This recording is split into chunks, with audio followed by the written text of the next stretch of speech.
हाँ तो प्यारो, अगर आप भी इस बार सेंटर परीक्षा 2025 में बैठने वाले हैं और संस्कृत के पेपर का यहाँ पे इंतजार कर रहे हैं, तो पेपर मेरे पास आ चुका है। और जो भी विद्यार्थी 19 नवंबर के दिन ये परीक्षा देंगे, तो इस पेपर को घोल के पी लीजिए प्यारो, क्योंकि यहाँ पे पूरा ओरिजिनल क्वेश्चन पेपर यानी कि जो असली वाला पेपर है ना प्यारो, वही क्वेश्चन पेपर को लेके आ चुके हैं। तो देख सकते हैं यहाँ पे सेम टू सेम यहाँ पे क्वेश्चन का बुकलेट सेट ए रहेंगे, सब्जेक्ट कोड 105 रहेंगे प्यारो। और यहाँ पे हम क्या लेके आए हुए प्यारो, सब्जेक्टिव टाइप क्वेश्चंस का यहाँ पे सॉल्यूशन लेके आए हुए हैं। और आपके सेंटर परीक्षा में कौन कौन सा सब्जेक्टिव टाइप क्वेश्चन पूछे गए हैं, क्या क्या पूछे गए हैं पैरोचो, सब कुछ हम आपको बताएंगे। तो आपको 3 घंटे 15 मिनट का समय दिया जाएगा और फुल मार्क्स आपका यहाँ पे 100 रहेंगे।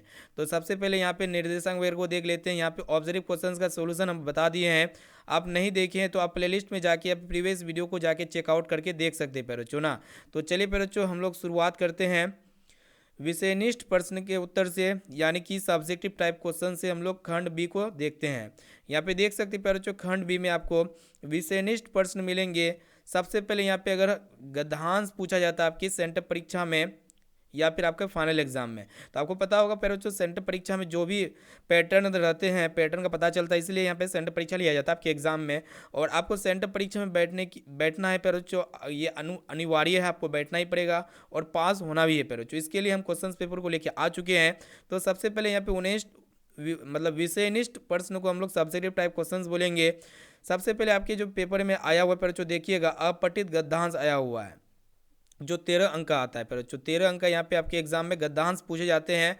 तो यहाँ पे गद्यांश को देख लीजिएगा पैरोचो, गद्यांश देख सकते हैं। यहाँ पे गद्यांश को ध्यानपूर्वक पढ़ना है और उस पर आधारित प्रश्नों के उत्तर निर्देशानुसार देना है पैरोचो। देख सकते हैं यहाँ पे गद्यांश है, ठीक है। गद्यांश को पूरा अच्छी तरीके से पढ़ लीजिएगा। उसके बाद नीचे में आपको क्वेश्चन मिलेगा, क्वेश्चंस का आंसर आपको ऊपर में दिया गया है पैरोचो ना। या फिर वो गद्यांश को अगर नहीं देना चाहते तो अथवा में और एक गद्यांश मिल जाएगा बाबू, या तो ये गद्यांश को भी इसको पढ़ करके आप इसका आंसर बता सकते हैं, ठीक है। क्योंकि गद्यांश के नीचे जस्ट आपको क्वेश्चंस मिल जाएगा पैरोचो, देख सकते हैं, जो कि इस प्रकार क्वेश्चंस लिखा हुआ है। क्वेश्चंस को पढ़ने के बाद ऊपर में आपको आंसर मिल जाएगा, ठीक है। तो ये क्या है पैरोचो, गद्यांश आपके एग्जाम में पूछा गया है, देख सकते हैं, आप स्क्रीनशॉट वगैरह ले सकते हैं, ठीक है। सेम टू सेम यहाँ पे आपके एग्जाम में पेपर रहने वाला है बाबू ना। उसके बाद यहाँ पे संस्कृत पत्र लेखनम पूछा जाता है, जो 8 नंबर के 8 अंक का होता है बच्चों ना। तो देखिए यहाँ पे क्वेश्चंस को देख लेते हैं। यहाँ पे जो आपके एग्जाम में पूछा गया है कि निम्नलिखित में से किन्हीं 2 प्रश्नों के उत्तर दें, ठीक है बच्चों। यानी कि यहाँ पे टोटली 4 अंक का पूछा जाता है, एक क्वेश्चन 4 अंक का, तो 2 क्वेश्चंस का जवाब देना है, यानी कि 4 दूना 8 हो जाएगा ना। तो गद्यांश आपका 13 अंक हो गया बच्चों। उसके बाद यहाँ पे जो आपका पत्र लेखन पूछा जाता है 8 नंबर का पूछा जाता है ना। तो देखिए क्या पूछा गया है कि अपने विद्यालय द्वारा आयोजित शैक्षणिक यात्रा का वर्णन करते हुए मित्र को एक पत्र संस्कृत में लिखने के लिए कह रहा है, ठीक है। उसके बाद दूसरा नंबर को देखिएगा बाबू, विद्यालय प्रत्याग प्रमाण पत्र निर्गत करने के लिए प्रधानाध्यापक को एक आवेदन क्या करना है बच्चों, पत्र संस्कृत में लिखना है ना। तो हम आपको पहले क्वेश्चंस दिखा देते हैं, उसके बाद आंसर हम आपको बताएंगे, इसी वीडियो में बता देंगे बाबू। देखिए यहाँ पे तीसरा क्वेश्चन क्या पूछा गया आपके एग्जाम में। यहाँ पे क्या करा है कि मित्रों के साथ मनाए गए वन भोजन का वर्णन करते हुए छोटे भाई को एक पत्र संस्कृत में लिखने के लिए कह रहा है ना।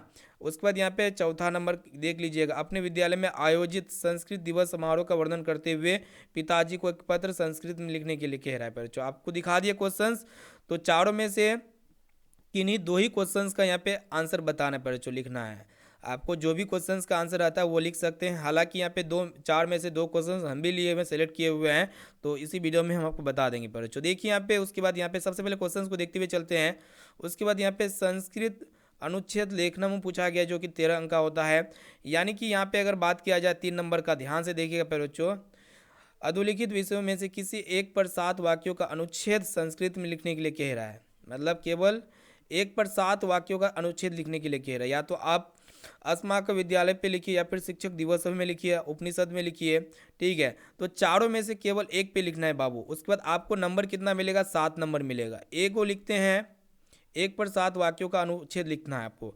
तो यहाँ पे हम लिखेंगे बच्चों अस्माकं विद्यालय पर, ठीक है, अस्माकं विद्यालय में।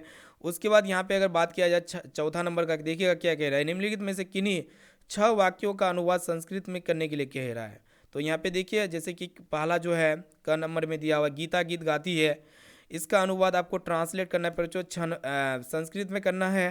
तो आपको कितने नंबर मिलेंगे बच्चों, 6 वाक्यों का ही ट्रांसलेट आपको अनुवाद करना है संस्कृत में, आपको 6 नंबर मिल जाएंगे।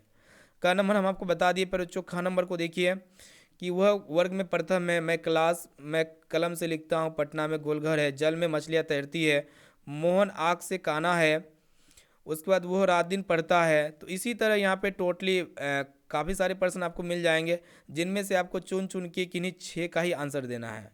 वो रात दिन पढ़ता है, पर बच्चों ज्ञान ही वास्तविक आँख है, पेड़ से पत्ते गिरते हैं, रात में वर्षा हुई है, विद्यालय के दोनों और मार्ग है। तो यहाँ पे देख सकते हैं क्वेश्चंस को सबसे पहले हम दिखाते हुए चलेंगे प्यारे बच्चों। हिमालय पर्वतों का राजा है। उसके बाद यहाँ पे शॉर्ट टाइप क्वेश्चंस में जो 16 अंक का मिलेंगे, यहाँ पे ध्यान से देखिएगा। 16 नंबर तभी मिलेगा आपको जब आप 8 प्रश्नों का उत्तर देंगे। यहाँ पे कह रहा है ना, पर जो 8 प्रश्नों का उत्तर देना बाबू, ठीक है।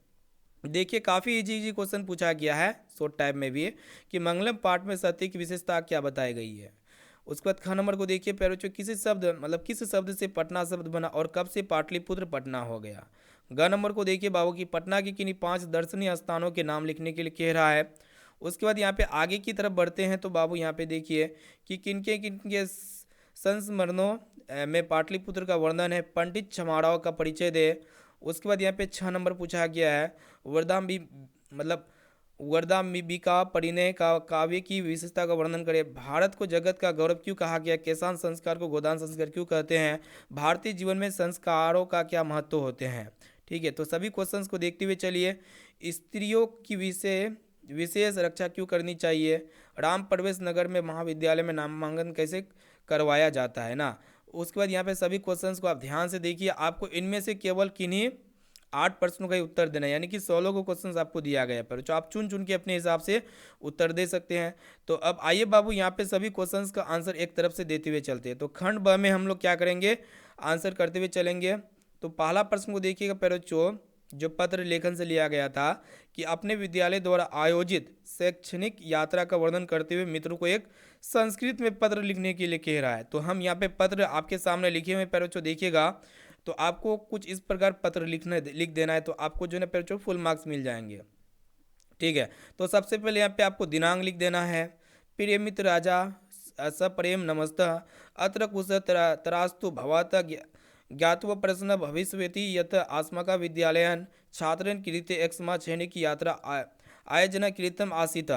आपको इस प्रकार आपको पत्र लिख देना है पैरोचो। ठीक है, उसको लास्ट में आपको भवदीय मित्रम अपना दोस्त का नाम लिख देना है, सुरेश यहाँ पे लिख देना है पैरोचो। ठीक है, उसके बाद यहाँ पे नेक्स्ट अगला जो लिखे हुए 4 नंबर को लिखे हुए बाबू देखिएगा ध्यान से।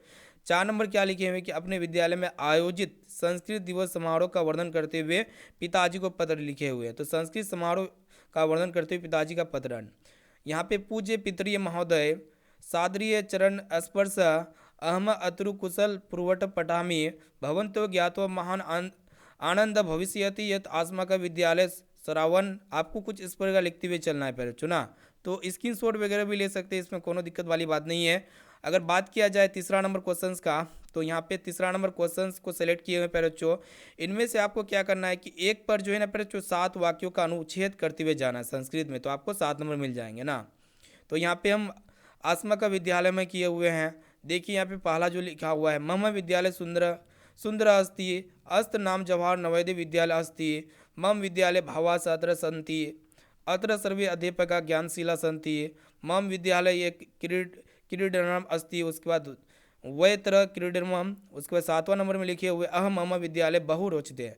ठीक है, तो आपको जो है ना क्या करना है, 7 वाक्यों में अनुच्छेद करना था, तो हम आपको अनुच्छेद करके दे दिए। पर जो सभी क्वेश्चंस को अच्छी तरीके से पढ़ लीजिए, उसके बाद आंसर को याद कर लीजिए। बाबू देखिए चौथा क्वेश्चन जो कह रहा था कि 6 वाक्यों का अनुवाद संस्कृत में करते हुए जाना है, जो आपको इससे 6 नंबर मिल जाएगा।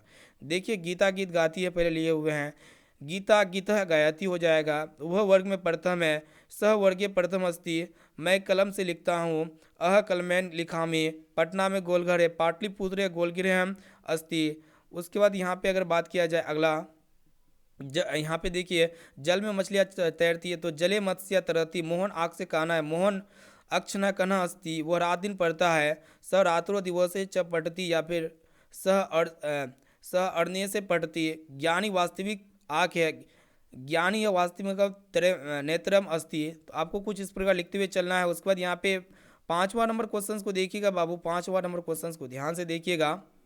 इसका आंसर ख नंबर का लिए हुए हैं, कुछ इस प्रकार लिखिए। पटना शब्द जो है ना पतन, जिसका अर्थ बंदरगाह होता है, शब्द से बना है क्योंकि प्राचीन काल से यह नगर गंगा नदी के तट पर एक महत्वपूर्ण बंदरगाह था। ऐतिहासिक साक्ष्यों के अनुसार 16वीं शताब्दी में शेरशाही सूरी ने पाटलिपुत्र को फिर से राजधानी बनाया और इसका नाम बदलकर आधुनिक पटना कर दिया। उसके बाद 5 का ज नंबर को लिखे हुए हैं। भारत को जगत का गौरव इसलिए कहा गया है क्योंकि यहाँ की महान सांस्कृतिक परंपराएं और जीवन मूल्य अत्यंत विशिष्ट है, जो पूरे विश्व के लिए प्रेरणादायक है। उसके बाद 5 का झ नंबर को लिखे हुए बाबू देखिएगा कि किसान संस्कार जो शिक्षा समाप्ति के अवसर पर होता था को गोदान संस्कार भी कहा जाता है, क्योंकि इस संस्कार के मुख्य क्रम में गुरु को गाय यानी कि गोदान देने का विधान था। उसके बाद 5 नंबर का लिखे हुए पैरोचो क्वेश्चन का आंसर इसी प्रकार यहाँ पे 9 नंबर 6 नंबर तक भी चले हुए हैं। यहाँ पे देखिए क्या कह रहा है, यहाँ पे 9 नंबर का, दान हमेशा ऐसे व्यक्ति को देना चाहिए जो योग्य हो, ज़रूरतमंद और पात्र हो और जो उस दान का ही सही उपयोग कर सके। ठीक है, तो यहाँ पे टोटली सब्जेक्टिव टाइप क्वेश्चन हम आपको बता दिए। तो जो विद्यार्थी क्लास को लाइक वगैरह नहीं किए, वीडियो को लाइक कर दीजिए बाबू, और इस वीडियो को अपने दोस्तों से जरूर शेयर कीजिए ताकि उसके सब्जेक्टिव टाइप प्रश्न में एक भी क्वेश्चन मिस ना हो संस्कृत में। तो प्यारे बच्चों फिर मिलेंगे आप पे नेक्स्ट पेपर के साथ। तो प्यारे बच्चों थैंक यू।